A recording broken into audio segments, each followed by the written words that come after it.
The Imperfects ending explained.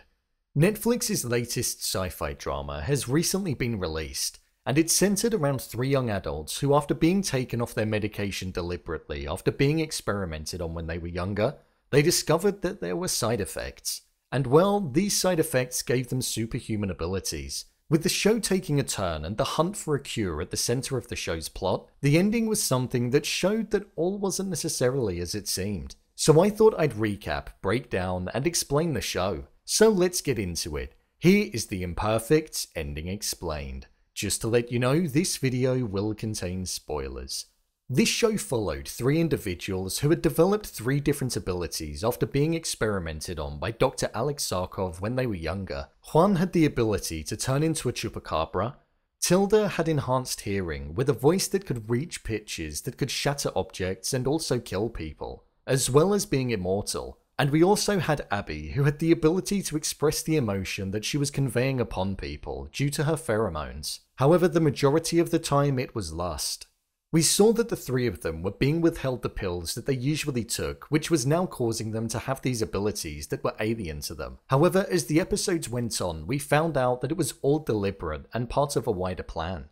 The idea behind the testing that was being carried out on them was so that a superhuman species would be able to get created. The synthetic cells that were put inside of them would be put within everybody on the planet in order to speed up evolution, and whilst not making everybody invincible, it would allow evolution to speed up and ultimately prevent the human race from feeling the effects of climate change, which would ultimately end up wiping out the human race if nothing was done about it. It sounded like a good plan from Sarkov. However, the way that he was planning on going about it was by using nanobots, which had the potential to trap humans within their own bodies and be controlled, creating a single-minded species. So that was one thing that we saw the trio planning on stopping. Tilda sided with Sarkov at first, but after realizing how dangerous it was, we saw her have a change of heart. Somebody that was key to all of this was Sydney Burke, who we saw was an individual who actually tested on herself after Sarkov and herself parted ways. We saw that this caused her to have an alter ego called Finch, who wanted to destroy Sarkov for the suffering he'd caused on his test subjects, as we saw that there were others out there. However, as we saw Finch was taking more of a hold on Burke, we saw that she actually liked it and wanted to take over Burke's body instead, permanently allowing Finch to survive. But how did all of this end? Well, I'm going to break it down by each individual character arc as everybody's finished differently. Dr. Alex Sarkov, the man behind all of it. Actually, it turned out not to be.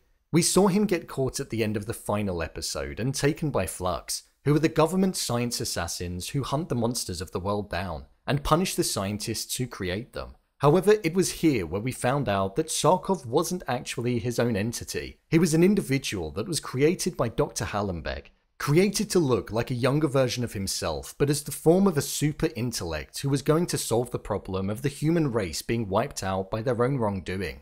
We heard that Dr. Alex Sarkov was raised in a lab, and that his parents died when he was younger, and it all made sense in the end because he was actually born in a lab. He had no memory of his parents or anything like that, because it was all a fabricated story for him to believe. Alex Sarkov may be the brains, but he's unaware that his puppet master is moving the strings. Whilst detained by Flux, it looked as though he was going to be working with them moving forward, as a way of continuing his work and creating the synthetic cell. We also saw that Dr. Hallenbeck had a deformity on his hand, meaning that he himself is a monster, so a season 2 could well be on the cards. Dr. Sydney Burke. Sydney Burke was an individual who came across as the most human out of them all, and was the person who was looking out for Juan, Tilda, and Abbi. She had known Sarkov for years and was working with him many years ago. We saw that she funded him the money in order to carry out his research and experiments, and whilst we were led to believe that it was coming from her own pocket because she cared for him, it was in fact coming from Dr. Hallenbeck who was behind it all. We were led to believe that Sydney's alter ego and nightmare state of Finch was destroyed. However, within the closing moments of the episode, we saw that the cure that was supposedly put within her didn't exactly do what it was supposed to. It instead left her physical form as Sydney, but changed her mind to Finch, meaning that she was now heading up the division of Flux, a company that swore to take down the scientists that created monsters and used science for bad. This was where we also got the revelation about how Flux funds many scientists to be able to create these monsters, because without them, then they wouldn't be able to exist and they'd all be without a job. It looks as though Finch is going to be the head of an organization that unleashes chaos into the world, and is also prepared to allow the superhuman species to be released onto the public, especially by the fact that we heard the news announcement saying that there's a virus out there that's turning people into monsters. So Flux will have their work cut out for them, which is what they want. Tilda. Tilda was an interesting character in the show. Taking inspiration from a banshee, she was originally the person who wanted rid of her powers the most, because she felt they were extremely debilitating. We saw her undergo a journey where by the end, she wanted to keep them and use them for good. She had the complex of whether or not she used her powers for good or evil, and whether or not she was a monster, especially considering that she got revenge on Nate for killing her boyfriend PJ. But we saw that by the end, she left before she could take the cure, which looked as though it was the right decision, seeing as though the cure wasn't as it seemed. We finished up with her saving the very people that needed help, and she was actually the main character in one of Juan's graphic novels that he created.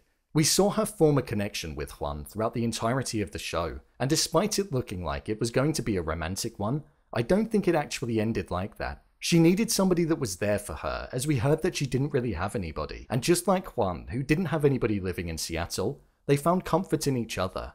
Juan was a character who had the complex of being conflicted with spending time with what little family he had left, and trying to find the cure to the side effects and abilities that he found himself with. Most of the time we saw him pick being in Seattle, which led to a bad relationship with his brother, and it made things worse the fact that he knew nothing of his abilities. After leaving them at his niece's birthday party and being told to never return, we saw him secretly returning to spend time with his niece due to his sister-in-law allowing him to. However, in the closing moments of the episode, we saw that despite the fact he was supposed to be cured, he started transforming. But without a trigger, it looked as though he was turning back into the Chupacabra, showing that there was a defect with the cure and that there must have been something wrong with what was created. Within minutes, it went from his nail to both of his arms, meaning that the hold looked as though it was going to take over his whole body, meaning he could potentially be stuck in that form, which is what Sarkov intended 3 months ago. Abbi. Abbi was the character who had the ability to make people fall deeply in love with her and do whatever she said, due to the pheromones that she released, taking inspiration from a succubus. Throughout the show, we saw a relationship blossoming with her and Hannah, who was an innocent bystander who was injected with a synthetic stem cell after she was harmed by Flux, which in turn made her never die. Abbi was a science lover and was a main contributor in finding a cure to their side effects, and just like Juan, she received some of it, thus making her powers disappear, or so she thought. Instead, what happened was that she'd formed some new kind of side effect to the cure that she took, and it meant that she created this goo that came out of her body, and it now seemed as though it was acting as a prison for her as she was entombed within it in her apartment. I think this show has definitely been written with 2 seasons in mind, so that we're able to pick up directly after all that happened with Flux, Finch taking over as the lead, and the virus that's now out there in the world turning individuals into monsters. Overall, I'd say this show was okay. I would say that it felt quite drawn out for 10 episodes. I feel the story definitely could have been told in 8, rather than going on for as long as what it did. The 3 main characters are definitely some that you root for and want to succeed, which made it enjoyable to watch. I did find there to be some inconsistencies in the story, in the sense that Tilda's scream would never harm anybody other than who it was intended to harm, even if they were in the same proximity or nearby. And also, Hannah was surviving and living her life without feeling pain, unlike Doug, who we saw at the start spent every second of his life in pain. So those things stuck in my mind a lot. The CGI wasn't too bad, considering that it had to be used on occasions, and I'd say it's a show that's definitely worth the watch. I'd be intrigued to see if a season 2 will be on the cards, because right now for me, I feel it's on the fence. So, there you have it.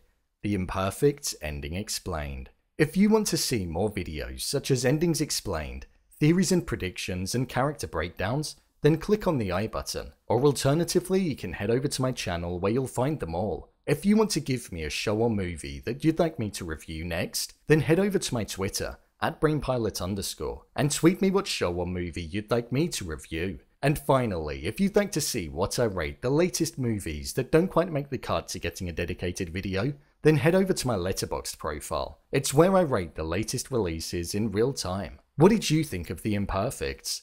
Leave a comment down below, and don't forget to subscribe.